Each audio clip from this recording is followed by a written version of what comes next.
not what you can't. Another principle there is give according to your means. So those who are more blessed give more, and so you give what you can, not what you can't. Give according to your means.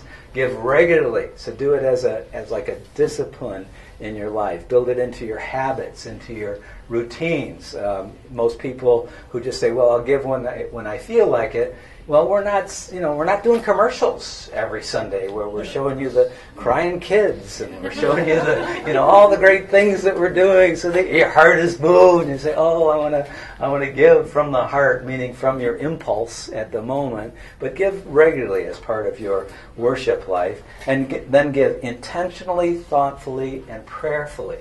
And by this I mean that you actually think and pray about, God, you want me to be part of this church.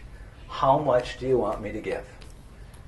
And actually be thoughtful about it. Make a decision about your giving rather than just an on-the-fly approach. Sit down with your finances and look what it is, how you're spending your money, and how can I spring some of my money to give to God as an act of worship. So give intentionally, thoughtfully, and prayerfully. Make a prayerful decision about your giving, and this will actually unlock a lot of grace for giving if you handle it in that kind of intentional, pray about it way. So what you might do is just like take a week or a couple of weeks and just make it your daily prayer. God, just drop into my mind or my heart a sense of how much you want me to give to the church, and arrive at something that maybe feels like a stretch to you, because God is always kind of stretching us, and then commit to that and begin to give in that way. And then give with faith. Giving should always be a little bit of a stretch. I think Donnell did a great job of describing that. You find the edge of your comfort zone, and then you say, well, actually, that's the growing point for me. And, if you're not used to that dynamic, it's the growth dynamic in Christian faith. It's finding the edge of your comfort zone and then realizing I'm not alone. God and I can do this together. Let's lean in, and that's really what it means to grow. So give with faith as a leap of faith. The Bible uses a kind of a clear guideline throughout the Bible about giving as an act of worship. I don't know how many of you have heard about this term called the tithe. When we pray, we were praying for our tithes and offerings. Actually, that's just a word that appears in the Bible, and it simply means a tenth. So the people of God of Israel gave 1 out of 10 of whatever they had. And it was an agrarian economy, so it was usually their crops or their animals or whatever. We're in a monetized economy. For us, it's money. But giving a tenth is to God as an act of worship means literally giving a tenth of your income to God. So that gives you an idea of what God means by a stretch, because for most of us, the idea of giving a tenth is like, wow, that's a big deal. But the fact is that churches like ours cannot function unless there are a lot of people who care enough about the church enterprise and are devoted enough to Jesus to actually give a tenth of their income to the church. And of course, we understand that people are starting at one place, and if you're new to the life of faith, this might not be like something that you could even consider doing because of the state of your finances or whatever. But just I'm throwing that out there so that you can have a sense of what a significant thing it can be to have kind of do your finances according to God's will and according to God's word on this issue. And so what I would think about as you're praying about giving is think in terms of a percentage. Think about a proportion of your income. Figure out how much income you have, and then pray about it and start somewhere and start giving that percentage to God, and have a goal over your time at the church to grow that giving as part of your life of faith. So it's a commitment to pursue the pilgrim's path, to participate in the worship and ministry life of the church, to invest and nurture personal relationships, and to give financially to support our community life and our mission. And it's a commitment to support the vision, values, and structure of the Vineyard Church of Ann Arbor. So we're an organization, we're a 501c3 corporation. It's a nonprofit charitable organization. That's the organizational structure for churches. We have a set of bylaws that, being an organization like that can receive tax-deductible donations required in an organization to have bylaws, and we think it's actually helpful for a lot of reasons. So we have a copy of our bylaws. It makes such fascinating reading. Sometime if you're sick and there's nothing else you can do, or whatever.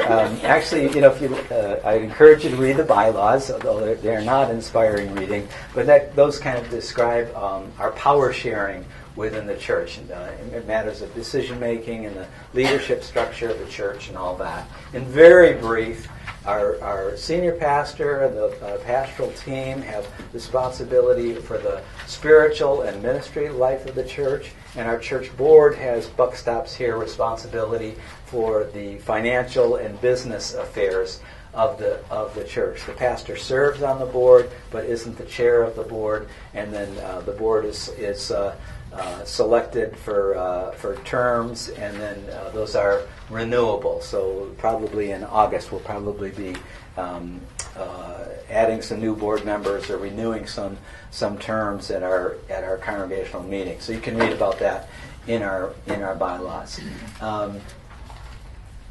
And that deals with, things like, gosh, when do you get rid of the senior pastor when he's really misbehaving, and how does that happen, and how do you replace the senior pastor if he gets hit by a truck, or, all those kind of issues are in our bylaws.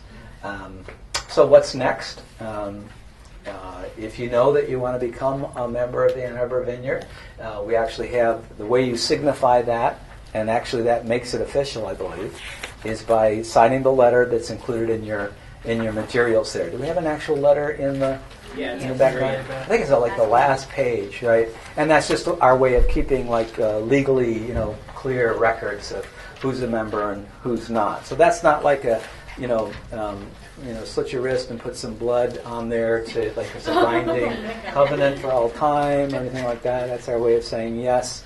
This is I want to be a member of this church, and you turn that in. You're welcome to turn that in today if you know that you want to be a member, or you can, if you want to talk to one of the pastors or someone, the host, the group leader at your table about membership. You have some questions, that's fine to do too. And I think we have a new member recognition slated for probably a few weeks from now. Sorry, I should have this information for you.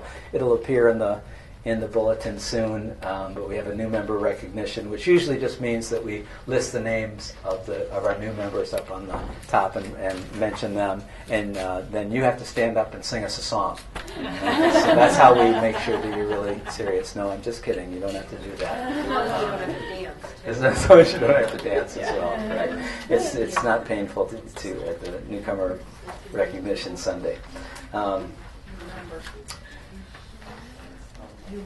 New member, right. I probably said something else if I was being corrected for saying the wrong thing, but I don't. My brain is not telling me what that something else is. Again, if you'd like more information, feel free to talk to one of the pastors, your table host. And actually, if you're willing to tell us a little bit of your story, we love to hear that. So, a lot of times people think, oh, pastors are super busy. We're busy doing things we like to do, which is like meeting with people, especially people who like the church enough to want to be members. So you'd be doing us a favor if you shoot us an email or say, could we get together for coffee or have some questions, and hearing a bit of your story, especially if we haven't had a chance being at your table, would be great. And you can also write down some of your story and leave that with us if that would be helpful. And then I just want to also note, if you haven't been baptized, to decide to become a member would be to decide to, yes, I want to be baptized, and get that organized or get that squared away on Easter. And we do recognize infant baptism. So if you were baptized as an infant, that counts for us. So that's how we approach that. Great. About some Q&A. Now it's time for questions and answers. Boys and girls. I need to have some kind of emotional transition space here so that we can move from the mode of listening and me talking to the mode of inquiry, the asking of questions. It's going to take about 10 more seconds for the mood in the room to shift. I'm feeling it.